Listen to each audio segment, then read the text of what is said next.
जबकि एक विधि है, मगर इस विधि के अंदर आपका मन हमेशा बहुत ज़्यादा से ज़्यादा भटकने लगता, मन विचलित होने लगता। फिर तुम यही कहते कि शैतान भड़काता मस्जिद में आकर। शैतान मस्जिद में आकर भड़काता नहीं, सही तरीका तुमने अपनाया नहीं। अगर सही तरीका तुम्हारे भीतर आ जाए, रूहानियत तुम्हारे भीतर आ जाए, तो तुम्हारी नमाज पूरी हो जाएगी। तुमको ज़्यादा उठ बैठ करने की आवश्यकता नहीं है। उठ बैठ कर एकता कब आदमी जब होश में रहता तभी तो उठ बैठ करता वो। जब होश खो जाता आदमी का, जब आदमी भीतर की तरफ डूबने लगता तो परमात्मा से मिलने लगता। और जब इंसान परमात्मा से मिल जाता तो उसकी आंगड़ाई बंद हो जाएगी, उसका उठ बैठ बंद हो जाएगा। उठ बैठने के लिए जागरूक चाहिए। और भीतर जब इंसान पहुंच जाता तो वो खो जाता, और खोने वाला इंसान उठ बैठ नहीं कर पाएगा।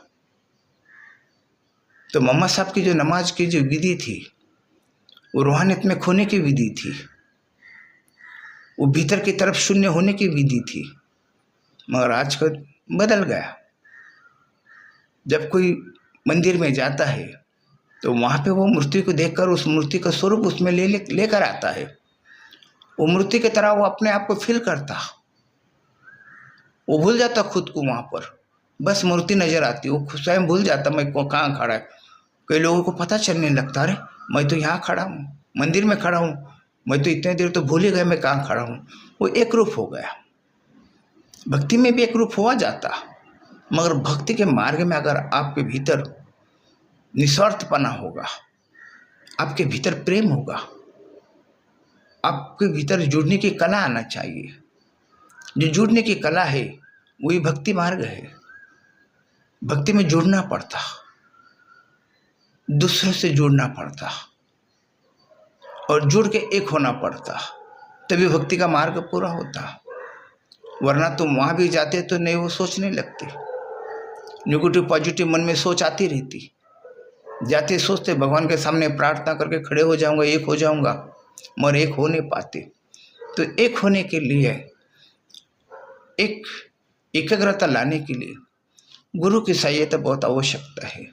अगर आप ध्यान में नहीं जाते हो तो वैसे तो गुरु तो मोहम्मद साहब को भी नहीं थे, मगर मोहम्मद साहब की जो लगन जो थी, दिल की जो सोच थी, वो डूबे हुए थे।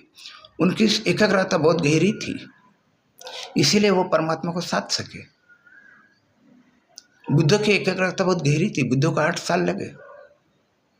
8 साल की जिंदगी बुद्ध ने बिताई उस परमात्मा की बुद्धत्व प्राप्त करने के लिए।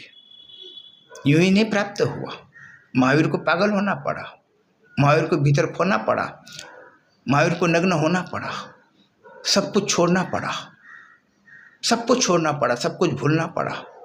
महावीर का तो ध्यान 24 घंटा चालू हो गया। महावीर ध्यान से बाहर नहीं आते थे। महावीर को खुद का नाम भी पता नहीं। कई रियासत में महावीर को लोगों ने पकड़ा, रोका कि तुम हो कौन। महावीर जवाब दे नहीं पाया, मैं हूँ कौन। भूल गए मैं हूँ कौन, ये भूलना पड़ा उनको। और ध्यान में तो इंसान भूलता, वो ठीक है, मगर महावीर का तो ध्यान 24 घंटे का ध्यान, चलता फिरता ध्यान हो गया, उठते बैठते ध्यान हो गए, खाते पीते ध्यान हो गए, सोते जागते ध्यान हो गए।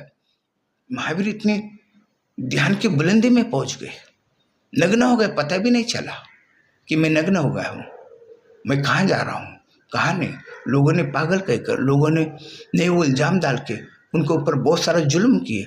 वो जुल्म उनको पता भी नहीं चला कौन क्या जुल्म कर रहा मुझ पर क्या हो रहा।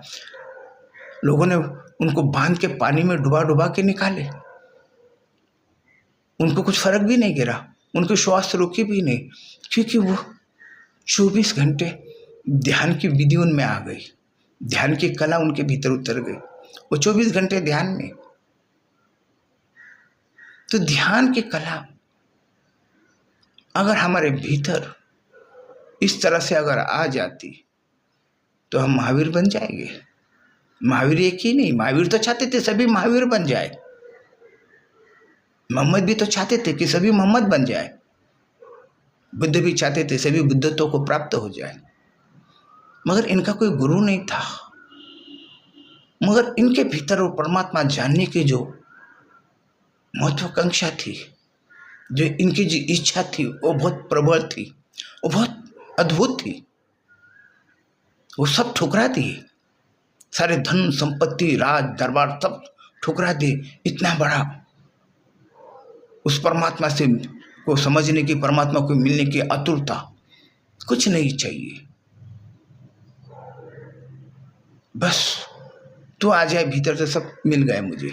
इसलिए तो महावीर को एक लड़ाई नहीं जीतते हुए, एक जंग नहीं करते हुए, एक शस्त्र नहीं उठाते हुए महावीर को महावीर कहा गया। वर्धमान नाम तो वर्धमान था, मगर वर्धमान को महावीर कहा गया कि अपने आप से जीत गया। दुनिया से क्या जीतना है, भीतर की तरफ जीत गया तो महावीर बन गया। तो ध्यान की जो विधि है, अगर तुम्हारे भीतर जन्म जन्मों से अगर वो ध्यान की तरफ तुम्हारा मूड है तो तुम ध्यान में बड़ी आसानी से उतर सकते हो। अगर तुम्हारे जीवन के भीतर ध्यान का मूड कम, संसार का मूड ज़्यादा, कारोबार का मूड ज़्यादा, सारा ध्यान कारोबार में रात दिन लगा रहता, सारा ध्यान अहंकार में लगा रहता, सारा ध्यान स्पर्धा में लगी है, मुझे गोल्ड मेडल लेना है, मुझे बड़ा उद्योगपति बनना है, मुझे बड़ा इंसान बनना है, इस ओर के अंदर जो इंसान ध्यान करने लगता हो तो वो ध्यान में नहीं जा पाता। ध्यान में जाने के लिए उसको तो मासूम बनना पड़ता, महावीर की तरह उसको तो सब छोड़ना पड़ेगा। ध्यान में जाने के लिए उसको धर्म छोड़ना पड़ेगा, उसको ऊंच नीच छोड़ना पड़ता। वो कौन है उसको खुद को स्वयं को भूलना पड़ेगा। जब तुम ध्यान में बैठते हो आंखें बंद करके तो सोचो थोड़ा, ना मैं हिंदू हूँ ना मैं मुसलमान हूँ, मैं ना अमीर हूँ ना गरीब हूँ, मैं ना छोटा हूँ ना मैं बड़ा हूँ, मैं अपना नाम भी भूल रहा हूँ, मुझे कुछ पता नहीं मैं कौन हूँ, वही तो जानने के लिए मैं बैठा हूँ। और तब तुमको ध्यान का अनुभव आने लगेगा। तुमको भूलना पड़ता, यहाँ आदमी भूलने पाता, ध्यान में तो जाता, वो हिंदू बनकर जाता, वो मुसलमान बनकर जाता, वो ईसाई बनकर जाता, वो और कई धर्मों को लेकर भीतर उतरता तो उसके भीतर तो वो धर्म नजर आते। वो जब ध्यान में उतरता तो उसको मोहम्मद नजर आता, मोहम्मद की कला नजर नहीं आती, मोहम्मद की रूहानियत नजर नहीं आती, मोहम्मद नजर आता। हमने कई ध्यानियों को देखे, बुद्ध की मूर्ति घर में बिठा दिए तो ध्यान में चले जाते तो बुद्ध नजर आने लगता, बुद्ध को रूप नजर आने लगता, बुद्धत्व नजर आने नहीं लगता। बुद्धत्व नजर आएगा तुम्हारे भीतर, वो उपलब्धि होगी तब बुद्धत्व तुम्हारे बाहर आएगा। भीतर उपलब्धि चाहिए, भीतर तुमको शून्य होना चाहिए। यहाँ पे तो भूलना पड़ रहा, यहाँ तो भूलना पड़ता कि मैं हूं कौन, मैं अकेले इस धरती के ऊपर, मुझे नहीं पता कौन है और ये क्या है। सब ये जानने के लिए सब तुमको भूलना पड़ता। और जब तक तुम भूलोगे नहीं तब तक तुम ध्यान में उतरोगे नहीं। और ध्यान में धर्म छोड़ना पड़ता, फिर जाति ईगो छोड़ना पड़ता, मैं हूं कौन भूलना पड़ेगा आपको। जब इतना बड़ा महावीर राजकुमार इतनी बड़ी विरासत छोड़कर ध्यान में उतर गए, और तुम अगर छोटे मोटे कारोबार लेके अगर ध्यान में बैठते हो तो कारोबार आपको, कोई कारोबार आपके पास आएगा, कारोबार आपको तकलीफ देगा, नेगेटिव पॉजिटिव सोच आएगी, आप घबरा जाओगे। ध्यान में कई लोग घबरा जाते, आंखें बंद करके बैठते तो डरने लगते। तो ध्यान के लिए गुरु चाहिए, चेतना देने वाला, खामोश करने वाला, ध्यान के मार्ग पे लेके जाने वाला। तो आप ध्यान को बेहतरीन तरीके से सच सकोगे, आपका जीवन सफल होगा। आपका जीवन भीतर की तरफ भी सफल होगा और बाहर की तरफ भी सफल होगा। जमाने के लिए नहीं सफल हो गए आप खुद के लिए सफल हो गए। और इस दुनिया में जो जमाने के लिए जो सफल हुआ वो कभी सफल हो नहीं पाया। जो भीतर की तरफ सफल हुआ वो हमेशा के लिए सफल हो गया। ज्ञानेश्वर महाराज जब भीतर की तरफ से सफल हो गए तो समाधि ले ली, आवश्यकता नहीं, सफल हो चुका, अब क्या चाहिए। 21 साल की उम्र में समाधि में चले गए, सजीवन समाधि, जिंदी समाधि, बैठे बैठे अपने आप को, शरीर को छोड़ दिए और शरीर से अलग हो गए। अब सफलता मिल गई। जब इंसान को सफलता मिल जाती वो भीतर से परम आनंद को प्राप्त कर लेता, वो भीतर से अपने आप को वो परमात्मा रूपी समझने लगता। वो फिर कोई जाति धर्म में नहीं बंधे जाएगा, वो फिर किसी की हिंसा नहीं करेगा, वो किसी से क्रोध नहीं करेगा, वो दया प्रेम से भर जाएगा, क्योंकि ईश्वर का नाम ही प्रेम, ईश्वर का नाम ही दया करुणा। अब वो हम में आ जाती और हमारा जीवन बदल जाता। दुनिया को बदल के नहीं चलता, खुद को बदलना पड़ता। जब हम खुद बदलेंगे तो दुनिया बदलेगी। अब हम ही नहीं बदलेंगे तो दुनिया कैसे बदलेगी? तो हमको बदलने की जो कला है वो ध्यान में है, वो इबादत में है, वो पूजा में है, वो प्रार्थना में है। मगर आपको एक अच्छा गुरु होना चाहिए, जिस गुरु का धर्म नहीं होना चाहिए, वो हिंदू है वो मुसलमान, ऐसा गुरु नहीं चाहिए आपको। उसका कोई धर्म नहीं है, उसकी कोई जाति नहीं है, वो नर है क्या नारी इसका भी तुमको पता नहीं चाहिए। बस गुरु है, बस चेतना है। तुमको गुरु से लेना देना नहीं है, वो कौन है क्या है, वो कहाँ रहता, वो क्या करता, इससे आपको लेना देना नहीं है। आपको उसको चेतना से लेना देना है। उसकी जो चेतना है वो आपके लिए काम अगर आती तो आपका गुरु बन जाता हो। अगर उसकी चेतना आपके अगर काम आती नहीं तो आपका गुरु नहीं हो। फिर गलत कनेक्शन जुड़ गया, गलत इंसान के पास तुम चले गए, गलत गुरु के पास चले गए। पहली बात तो यही है, गलत गुरु होता ही नहीं है। जिसमें चेतना बरसती वही गुरु बन जाता, वही दूसरों का काम आता, वही दूसरों की सहायता करता। जिसमें चेतना बरसेगी, चेतना में डूबा हुआ हो। सिर्फ गुरु शब्द लगा के कुछ होने वाला नहीं। और जो गुरु हिंदू मुसलमान की बात करता, जो गुरु उच्च नीच की बात करता, वो कभी गुरु हो नहीं सकता, क्योंकि वो तो परमात्मा स्वरूप बन जाता। वो तो सभी का अपना मानने लगता। वो तो पक्षी पशु पक्षी इंसान पेड़ पौधे इस सभी को अपना मानने लगता। उसकी निगाह में कोई उसका दुश्मन नहीं रह जाता। जो आजकल जो धर्म गुरु कहने लगते कि हम हिंदू है, हम मुसलमान है, हम ये है, हम वो है, वो गुरु हो ही नहीं सकता। गुरु का तो कोई क्या नाम दोगे? गुरु को तो महावीर की तरह होना चाहिए, गुरु को तो बुद्धों की तरह होना चाहिए। बुद्ध ने ये नहीं देखा ये शूद्र है, ये वैश्य है, ये ब्राह्मण है। बुद्ध ने सभी को बुद्धत्व देने की कोशिश की, सभी को बुद्धत्व दिया।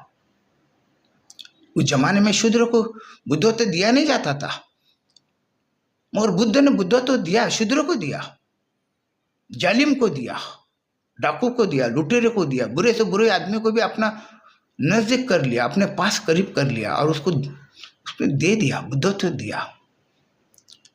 ये नहीं कि ये मेरा वो पराया, ये नहीं सोचे। मोहम्मद साहब ने कभी अपना दुश्मन किसी को समझा ही नहीं।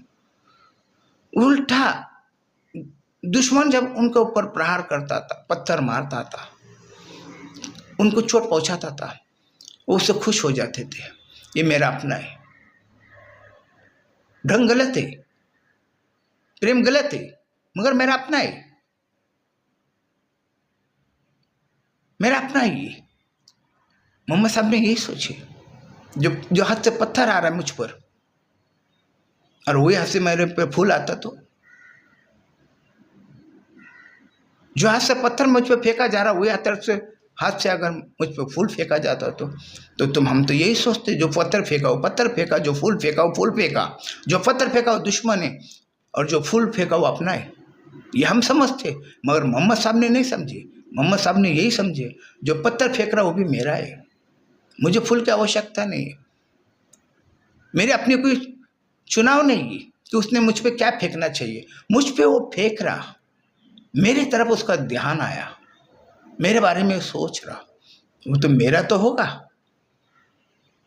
वो चाहता मुझे नुकसान पहुंचे, मुझे तकलीफ हो, वो चाहता, मैं नहीं चाहता। कि उसमें यही फर्क है। मैं नहीं चाहता किसी का बुरा हो, किसी को नुकसान हो। तुम देना चाहते तो तुम दो, तुम्हें और मुझ में यही फर्क है।